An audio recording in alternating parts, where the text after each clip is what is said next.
Eu não sei se você vai acreditar no que aconteceu comigo, mas eu preciso contar, porque se eu guardar isso dentro do peito mais um dia, acho que estouro. Tinha uma tarde em São Paulo que eu ainda lembro de cada detalhe.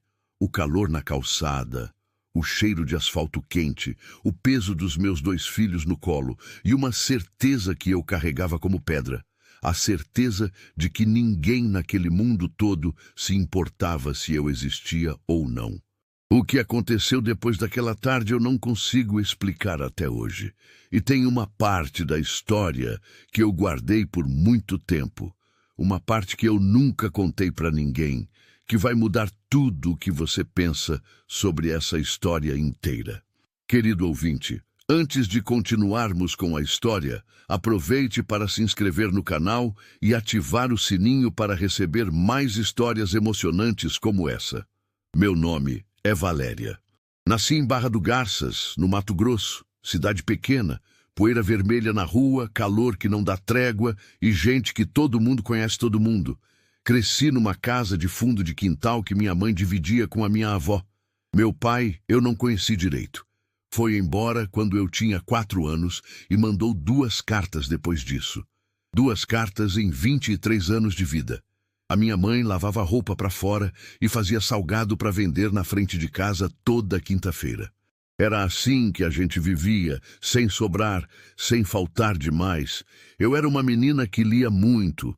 A professora da escola municipal dizia que eu tinha jeito para as coisas, que eu devia ir longe.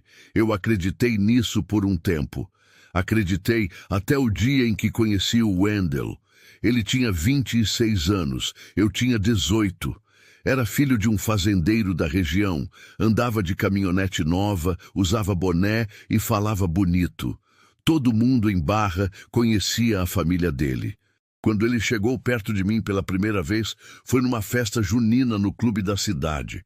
Me olhou com aquele jeito e disse que nunca tinha visto ninguém com olhos iguais aos meus. Eu fui, como toda menina vai. Fui com o coração inteiro. 2 anos depois, eu estava com a barriga crescendo e ele estava me dizendo que não estava pronto para ser pai. Assim, com essa frieza, como quem devolve um produto que não serve mais. O filho que veio se chamou Davi. Loiro igual ao pai, com a boca igual à minha. Quando Davi tinha 8 meses, eu descobri que estava grávida de novo. Wendel nem apareceu dessa vez. Mandou uma mensagem de celular. Uma só, dizendo que aquilo não era problema dele. A menina que veio se chamou Lara. Olhos escuros, igual a minha avó. Minha mãe me acolheu sem reclamar, mas eu sabia que pesava. Cabia uma cama de casal no quarto, mais o berço de Davi, mais o Moisés de Lara. A gente se virava. Mas eu não aguentava mais sentir que era peso na vida de todo mundo, que minha presença ali trazia mais problema do que solução. Foi quando uma prima minha, a Soraya, me ligou de São Paulo, dizendo que tinha um quarto para alugar perto de onde ela morava, no Jardim Ângela, Zona Sul. Dizia que emprego não faltava, que dava para trabalhar em casa de família, que a cidade era difícil, mas quem se virava, se virava. Eu acreditei. Juntei o pouco que tinha. Peguei as 2 crianças e fui de ônibus, 20 horas de viagem, os 2 dormindo no meu colo, eu olhando pela janela escura, sem conseguir fechar os olhos. Quando cheguei, Soraya me recebeu bem por 2 dias. No terceiro, o namorado dela apareceu e o quarto que ela tinha dito que tinha sumiu da conversa. Ela ficou constrangida, eu fiquei sem chão. Ela me indicou um cômodo numa casa velha na rua de baixo, dizendo que a dona alugava por um preço que eu conseguia pagar por 1 mês com o dinheiro que eu tinha guardado. Fui. A casa era pequena, as paredes por rebocar, o banheiro com o cano gotejando o tempo todo, uma janela de madeira que não fechava direito, mas tinha uma calçada na frente com uma sombra de árvore que caía boa de tarde. E foi ali que eu passei a sentar toda a tarde com Davi e com Lara, depois de passar o dia procurando emprego de porta em porta, voltando com os pés doendo e os bolsos vazios. Eu tinha 23 anos, 2 filhos. O dinheiro ia acabar em 2 semanas. Eu não sabia o que ia acontecer depois. Não sabia e não conseguia nem pensar nisso, porque se eu pensasse, eu entrava num buraco de onde eu sentia que não ia conseguir sair. Naquela tarde específica, que foi uma quinta-feira de março, o sol ainda batia pesado na rua, mas a sombra da árvore protegia a gente. Davi tinha adormecido no meu colo com o peso inteiro, a cabeça pesada no meu braço. Lara estava acordada, mexendo os dedinhos no meu pescoço, do jeito que ela sempre fazia, quando estava com sono, mas resistindo. Eu estava olhando para o nada, com o rosto que eu não conseguia manter composto, aquele rosto que a gente faz quando já não tem mais energia nem para fingir que está bem. E então, um carro preto parou na rua. Não foi barulhento, não foi chamativo. Parou devagar, como quem estava procurando um endereço. Mas não saiu ninguém por um tempo. Eu não prestei atenção de início, depois eu senti os olhos. Tem uma coisa estranha que acontece quando alguém está olhando para você, com muita atenção. A gente sente antes de ver. Eu levantei o rosto devagar e vi do outro lado do vidro um homem me observando. Era um homem de uns 50 anos, cabelo grisalho bem aparado, paletó escuro mesmo com aquele calor. Tinha um semblante sério, não de hostilidade, de quem está pensando muito. Ele ficou parado ali dentro do carro, olhando para mim e para os meus filhos por uns 30 segundos, que pareceram muito mais. Então o vidro desceu. Ele perguntou se eu morava ali. A voz era calma, educada. Eu disse que sim. Ele perguntou se eu estava bem. Eu não soube o que responder de imediato.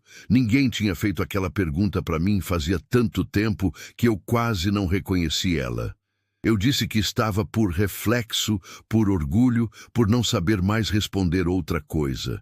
Ele ficou um momento olhando para o Davi, adormecido no meu colo, e para Lara, que me olhava de volta com os olhos grandes.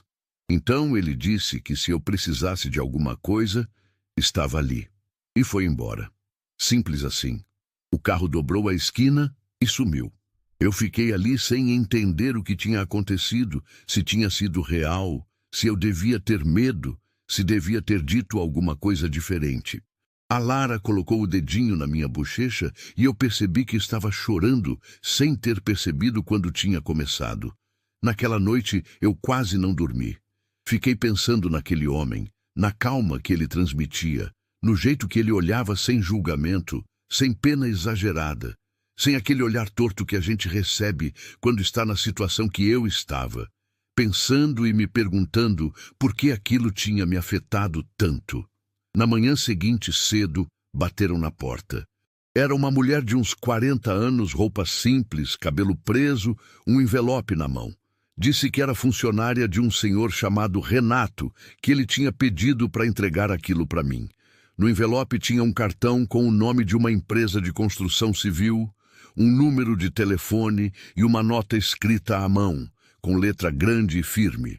A nota dizia que havia uma vaga de auxiliar administrativo disponível, que ele sabia que eu provavelmente não tinha experiência na área, mas que a empresa treinava e que se eu tivesse interesse eu ligasse. Só isso, sem condição, sem explicação maior, sem nada que eu pudesse chamar de pedido. Eu li 3 vezes.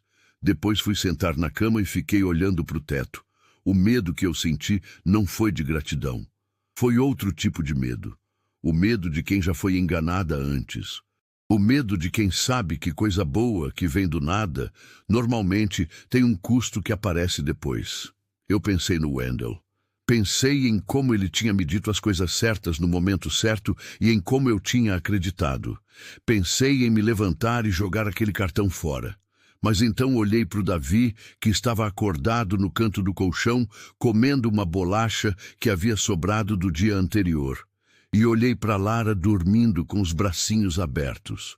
Eu soube que não tinha o direito de deixar o meu medo decidir por eles. Liguei. Atendeu uma recepcionista. Passei o recado. Em 20 minutos o próprio Renato ligou de volta. A voz era igual, calma, sem pressa. Disse que a vaga era real, que o trabalho era organizar documentos e atender fornecedores por telefone, que o salário era razoável, que se eu quisesse, podia começar na segunda-feira seguinte.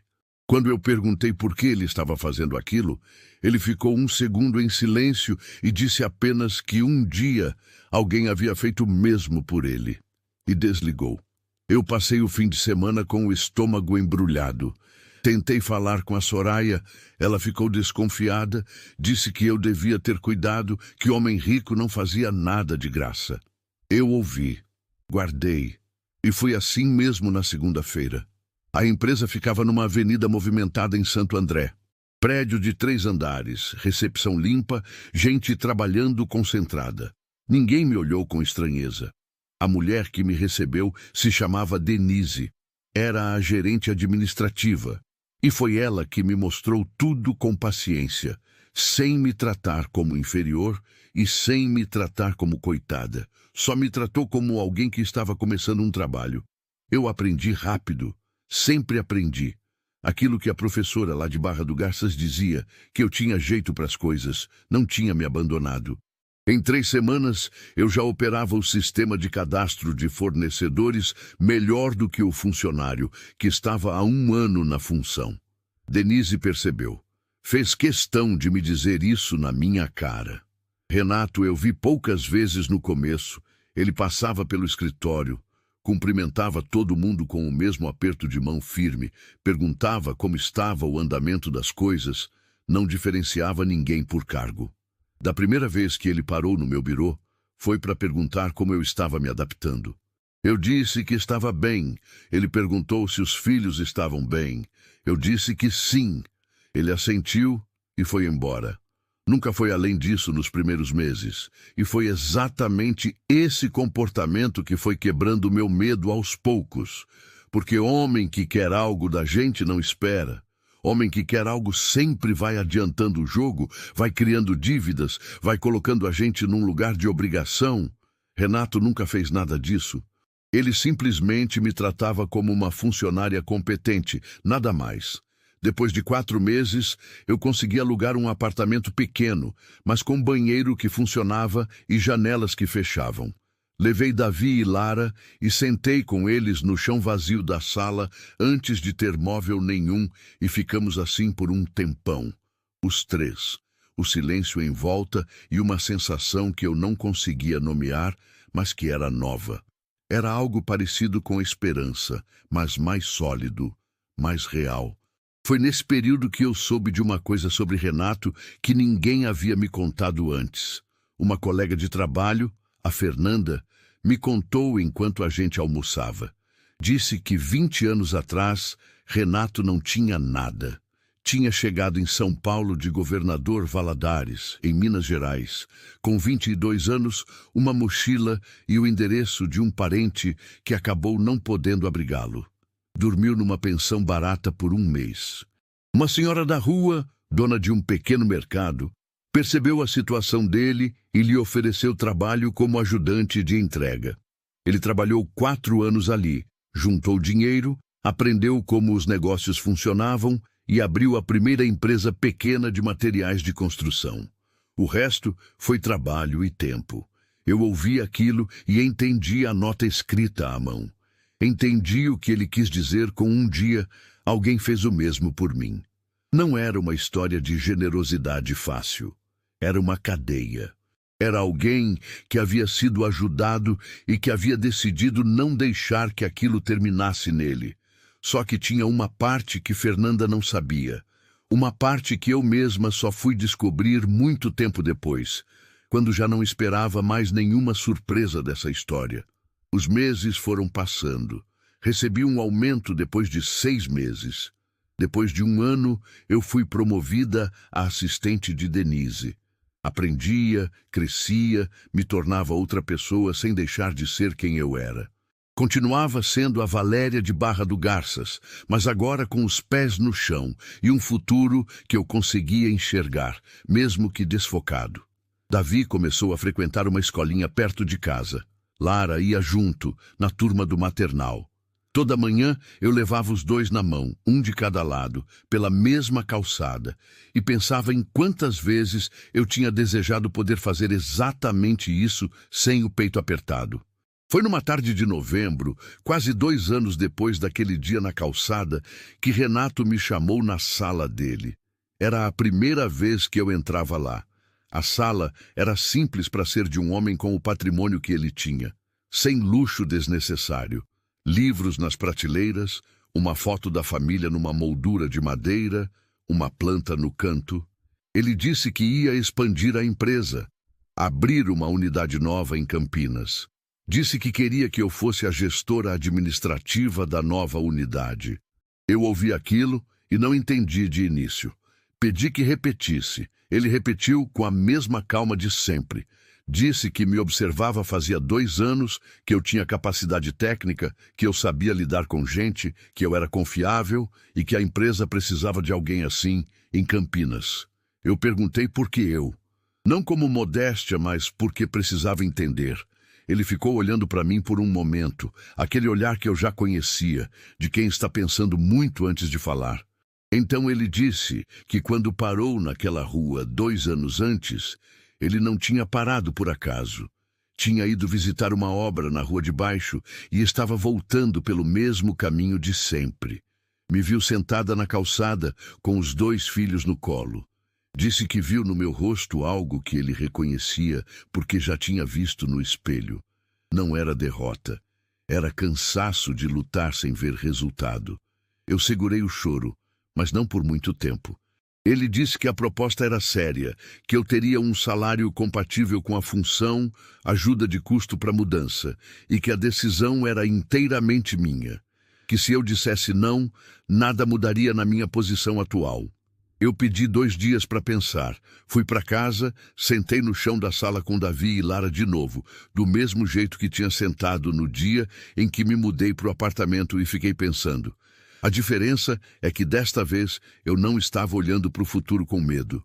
Eu estava olhando com dúvida, e dúvida é coisa diferente de medo. Tinha uma coisa que me travava. Não era Campinas, não era o cargo, não era a mudança. Era uma sensação que eu não conseguia nomear direito, uma pulga que ficava me incomodando e que eu não sabia de onde vinha. Foi a Denise quem me ajudou a entender sem querer. Na manhã do 2º dia, ela me chamou na sala dela, disse que tinha sabido da proposta e que queria me dizer algo. Que em 2 anos eu havia me tornado a funcionária mais comprometida que ela tinha visto em muito tempo. Que Renato não oferecia aquilo para qualquer pessoa, que ele tinha esse hábito de observar as pessoas com cuidado antes de qualquer coisa, que ele havia feito isso com ela também, 10 anos atrás, quando ela estava passando por uma separação difícil e havia chegado à empresa precisando recomeçar. Aí eu entendi a pulga. Não era sobre mim, era sobre o padrão. E o padrão não era perigoso, era humano. Liguei para Renato antes do prazo e disse que aceitava. A mudança para Campinas foi em janeiro. A empresa pagou o caminhão, ajudou com o primeiro mês de aluguel de um apartamento maior, com 2 quartos, um para mim e um para os filhos. Davi ficou encantado com a cama nova. Lara quis dormir no meu quarto assim mesmo nos primeiros dias, mas depois aceitou a dela com orgulho. A unidade de Campinas abriu em março. Eu estava lá desde o primeiro dia. Aprendi mais em 6 meses do que havia aprendido em anos de vida. Cometi erros, resolvi erros, aprendi a me posicionar, aprendi a ouvir, aprendi a liderar sem tratar ninguém como se fosse menos do que merecia. E então veio o dia que eu não esperava. Era uma tarde de agosto, eu estava no escritório revisando um contrato quando a recepcionista entrou com um envelope. Disse que havia chegado pelo correio, endereçado para mim pessoalmente, com o nome do remetente escrito à mão. O remetente era Wendel Carvalho, Barra do Garças, Mato Grosso. Eu fiquei olhando para o envelope por um longo tempo. Minha primeira reação foi colocar na gaveta e fingir que não tinha chegado. Minha segunda reação, a que venceu, foi abrir. A carta era longa. Escrita à mão, letra que eu reconheci, daquele jeito de escrever que eu havia associado a um tempo da minha vida que eu tinha tentado enterrar. Ele dizia que havia sabido, por pessoas de Barra, que eu estava bem. Que eu havia ido para São Paulo e que as coisas tinham dado certo. Dizia que sentia. Dizia que havia cometido erros que não sabia como consertar. Pedia para ver os filhos. Eu li uma vez. Dobrei. Coloquei de volta no envelope. Fiquei sentada olhando pela janela do escritório, a rua lá embaixo, o movimento de Campinas, o barulho que eu já tinha começado a chamar de familiar. E me perguntei o que a Valéria, de 2 anos atrás, sentada na calçada com 2 filhos no colo, teria feito com aquela carta. A resposta veio fácil. A Valéria, de 2 anos atrás, teria chorado. Teria ficado acordada a noite toda. Teria ficado presa naquilo. Mas eu não era mais aquela Valéria. Não porque eu tinha virado outra pessoa, mas porque eu tinha aprendido que dor não precisa ser a bússola de tudo. Escrevi uma resposta curta. Disse que Davi e Lara eram saudáveis, que estavam crescendo bem, que eu não negaria aos filhos o direito de conhecer o pai quando fossem grandes o suficiente para fazer essa escolha por conta própria. Mas que por enquanto a decisão era minha e que eu não estava pronta. Não disse que nunca estaria, porque isso seria uma mentira que não devia nada a ele. Fui honesta com o que eu sabia que era verdade naquele dia. Mandei a carta. Naquela noite, depois de pegar os filhos na escola e fazer o jantar e dar banho e contar história, eu deitei na cama com a luz apagada e fiquei ouvindo o silêncio do apartamento. Davi dormia. Lara dormia. A janela estava entreaberta. Vento de agosto entrando com aquele frio seco de Campinas. E ali, naquele silêncio, me veio a coisa que eu havia guardado por muito tempo e que eu disse no começo dessa história que ainda não tinha contado para ninguém. Naquela tarde em que Renato parou o carro na rua e eu disse que estava bem, que era o reflexo, o orgulho, antes de eu conseguir responder qualquer coisa com cuidado, eu estava pensando em ir embora. Não de São Paulo, de tudo. O dinheiro estava quase no fim. A Soraya tinha dado as costas. Eu estava sentada numa calçada de uma cidade que me tratava como invisível, com 2 filhos que dependiam de mim e uma cabeça que não encontrava mais saída. Eu estava pensando naquela tarde que talvez fosse melhor deixar eles com minha mãe em Barra do Garças, que talvez eu estivesse fazendo mais mal do que bem ficando, que talvez eles fossem mais protegidos sem mim por perto. Não cheguei a planejar nada, mas o pensamento estava lá, pesado, real. E então um carro preto parou na rua. Um homem desceu o vidro e perguntou se eu estava bem. E o universo inteiro ficou em suspenso por 30 segundos. Não foi um milagre, não foi destino.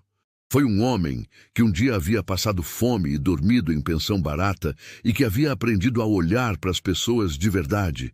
Foi esse homem que, sem saber de nada disso, sem ter ideia do que se passava na minha cabeça, me fez parar, me fez respirar, me fez decidir que talvez valesse tentar mais uma vez. Eu nunca contei isso para Renato. Provavelmente nunca vou contar, porque ele não precisa saber do peso que carregou sem perceber. Porque algumas coisas a gente guarda como lembrança do quanto a vida pode virar num único segundo, num único carro que para, numa única voz calma que pergunta como você está. Davi tem 5 anos agora. Pergunta de tudo, o tempo todo. Por que o céu é azul? Por que o carro anda? Por que a tia Lara dorme tanto? Lara tem 4 e decide tudo. A cor do lanche, o lado da cama, qual camiseta vai usar. São 2 pessoas completas que eu tenho o privilégio de ver crescer. E eu tenho 25 anos, um cargo de gestora, um apartamento que é meu de alguma forma, não no papel ainda, mas na alma, e uma clareza sobre mim mesma que eu não tinha quando era mais nova e achava que ia durar para sempre. Semana passada, a Denise me ligou de Santo André só para dizer que estava com saudade. A gente conversou por 1 hora, rindo de coisa boba, falando de trabalho, de filho, de vida. Antes de desligar, ela disse que eu havia mudado muita coisa na unidade de Campinas. Que Renato comentava sobre isso com frequência. Eu agradeci. Depois fiquei pensando no que ela tinha dito. E pensei que não era eu que havia mudado aquela unidade. Era o que a vida havia mudado em mim, que eu então levei para dentro daquele lugar. Tem uma frase que minha avó de Barra do Garças dizia quando as coisas estavam difíceis, que eu esqueci por muito tempo e que voltou para mim agora. Ela dizia que água parada não leva ninguém a lugar nenhum. Que a correnteza machuca, mas é ela que te move. Eu fui correnteza durante muito tempo.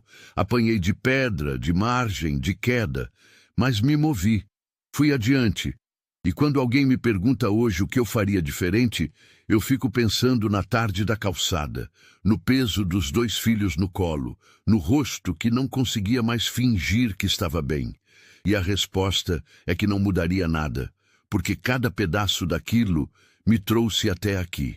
E aqui, por mais imperfeito que seja, é meu.